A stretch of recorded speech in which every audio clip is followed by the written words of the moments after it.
Welcome to the flowerschool.com video library. I'm Leanne Kessler, Director of the Floral Design Institute, and today I'm here to talk to you about flower care and handling, the techniques we use to keep our flowers happy, well hydrated, and long-lasting.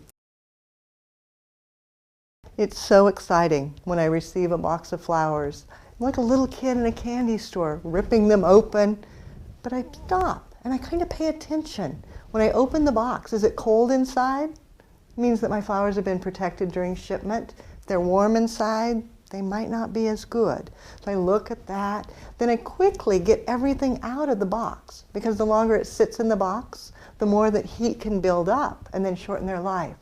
Then when I lay them out, I know although they're flowers and they're pretty, at this stage they're not perfect. I still have to do all of my processing, and it's kind of sometimes a little bit difficult. You sit there and go, oh, is it going to be okay?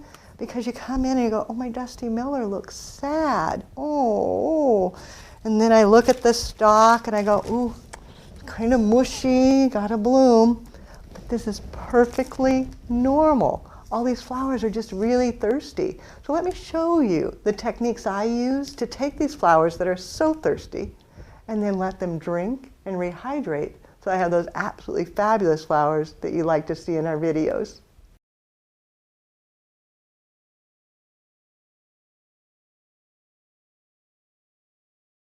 The first thing I do after I lay them all out is go through and open up the bunches, removing the foliage.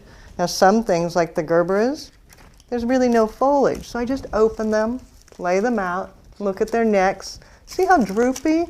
It's because they're thirsty. But they all look pretty happy. You can set them aside.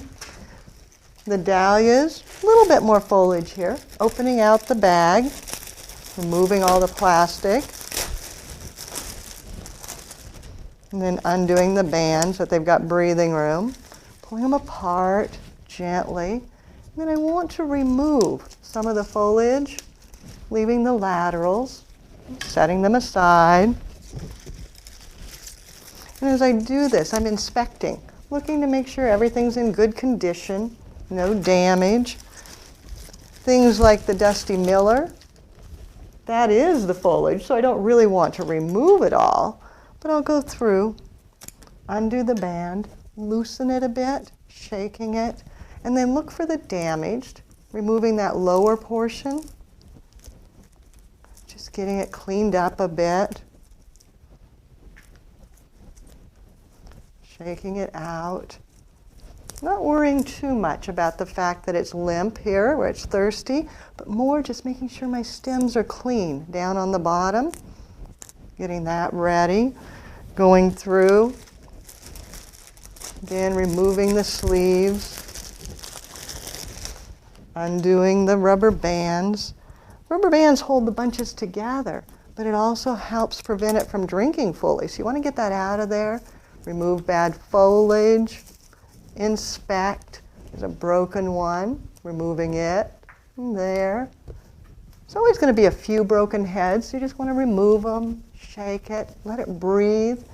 You go through and do that for everything. Roses, opening them out, get the cardboard off, letting them breathe. Cutting the band,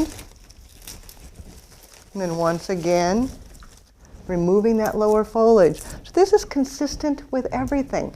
I go through all my materials, open them out, look at them, double check that they're in good condition, and then remove that foliage and set them aside. Next step is to prepare buckets. I fill them with water, prepare a cutting tub. Yes, I still cut underwater. I find it works so well for rehydrating. In the cutting tub, just fresh water.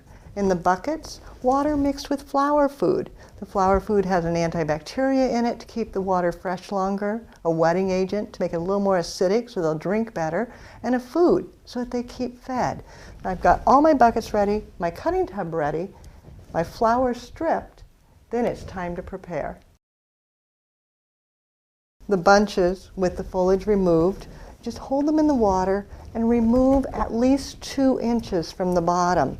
You want a nice clean cut at a slant, and then set it over in the holding bucket with the flower food. You can do more than 1 stem at a time, whatever is comfortable for you, as long as you can cut through cleanly without sawing and bending and tearing. You just want a nice, clean, slanted cut, and then set them over in the bucket. And they are oftentimes a little droopy, a little wilted, a little thirsty, but by cutting underwater, you're starting to nourish them, getting them into a bucket, letting them drink, making sure it's the right height to support them so that as they drink, they don't tip over the edge. That tipping over the edge and drooping puts pressure on the stem. They don't drink as well. So you've got to think through these things. Sometimes I'll cut off more than a couple of inches if I know I don't need them real long, and then set them down in. Same thing with the stalk. Again, just cut off the lower portion, minimum of 2 inches, at a slant, and then set it in the bucket. Some materials have specific needs. For example, the Italian ruscus. If I remove the lower foliage, that's what I just bought. So for something like this, I might just break the band, and then it's so sturdy, so long-lasting, I don't even bother cutting underwater. I just go ahead and use a clipper, giving it a fresh cut, and I just worry about a 1/2 inch to 1 inch, and then set it down into the water. Some materials will benefit from a pre-treatment with quick dip. This is a highly acidic treatment. You just take a little bit, put it in a votive candle cup or a shot glass, small cup, and then take your flowers, for example, a Gerber daisy. They do very well with quick dip. Remove the cup. You don't need that. And then pick a very tall vase. And I use a rack over the top that will actually support the bloom. And I want to cut it so that it will lay right into this.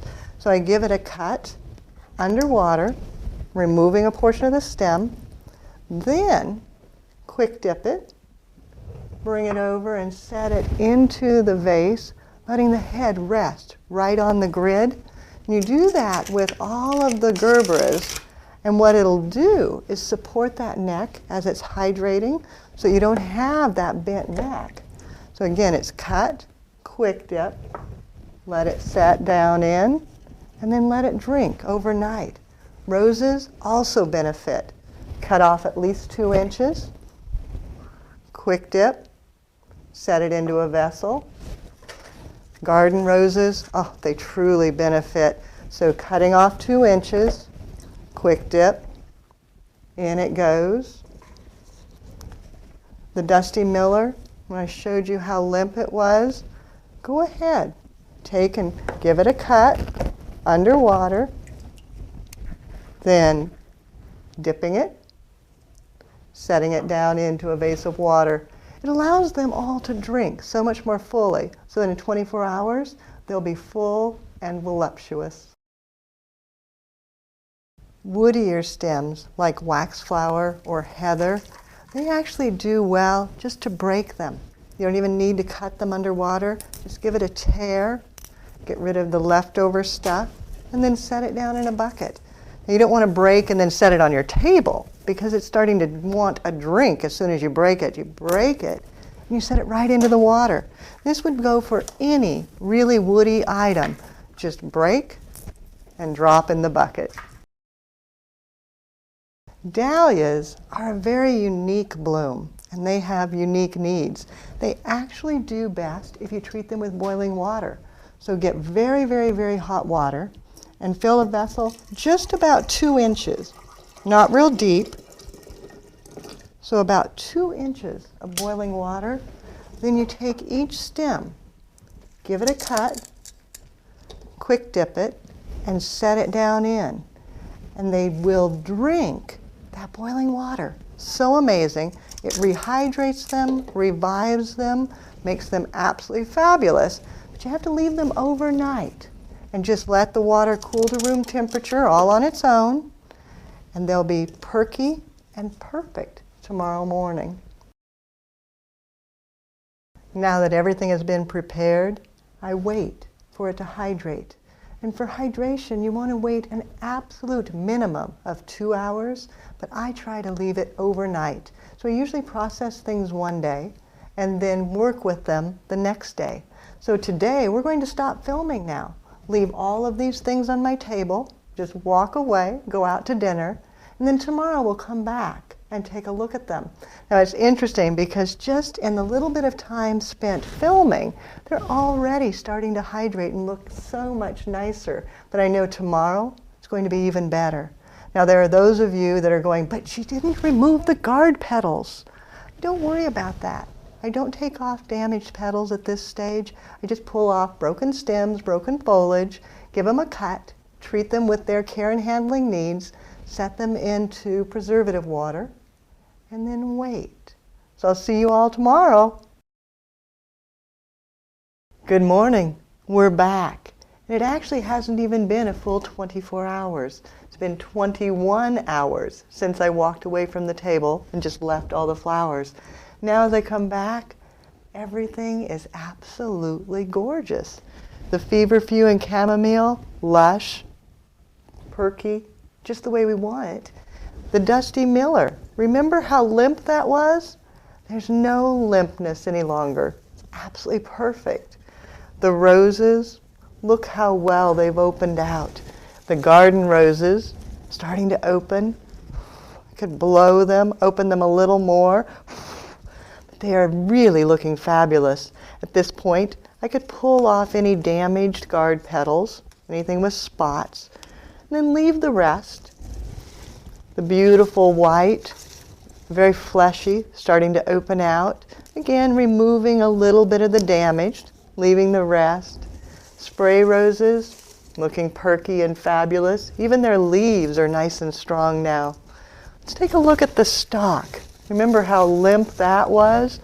And now, very fleshy, wonderful, full, oh, so fragrant. Dahlias, they've all perked up. All their stems are now upright. They're still waiting to open, still very fresh. The Gerber daisies, remember the bent neck? Look how grand. Nice and upright, nice and straight. They're perfect, ready to use. So you can see, with a little bit of care and handling, virtually all flowers can turn out to be fabulous. Last step now before I go to work with them or put them in the flower cooler will be to spray them down with Crowning Glory. Lock this moisture in. Now that I've got it all hydrated, I want to make sure that they stay hydrated by just saturating all the faces with the Crowning Glory, then letting it dry, setting it into the flower cooler, and then they'll be good to sit there for 2 or 3 days until I'm ready to use them. As professional florists, knowledge is power. The more you know about care and handling, the more that you can take care of your product and have it be fabulous. You saw how limp and how sad it can be, and now you see how perky and fabulous and happy it can be. Now each flower is a little unique. You saw that sometimes I used quick dip, sometimes I didn't. Sometimes I boiled, often I don't. Sometimes you break, sometimes you just cut, usually underwater. Now if you need more information about a specific flower, we have an entire featured flower library, full-length DVDs with information about specific flowers. So a whole DVD on the care and handling and design with dahlias, or care and handling and design with bulb flowers. So if you've got something coming up that you go, I don't know if I really know how to take care of those hydrangea, go to the website and we've got a resource there for you. As you can see, a little bit of knowledge goes a very, very long way. Now it's your turn. As I tell my students in the classroom, this is what I think and know. But you need to buy flowers, take them home and test it, experiment with it. See for yourself how well they work, because the more you've actually touched and done it yourself, the more confident you will be. Of course, questions will come up, and don't hesitate to contact us. You can reach me through the website at flowerschool.com, or if it's easier, pick up the telephone, give us a call at 1-800-819-8089. And of course, I'm always just an email away. It's Leanne, Leanne, at floraldesigninstitute.com. So now it's your turn to have fun with fabulous fresh flowers and do something you love.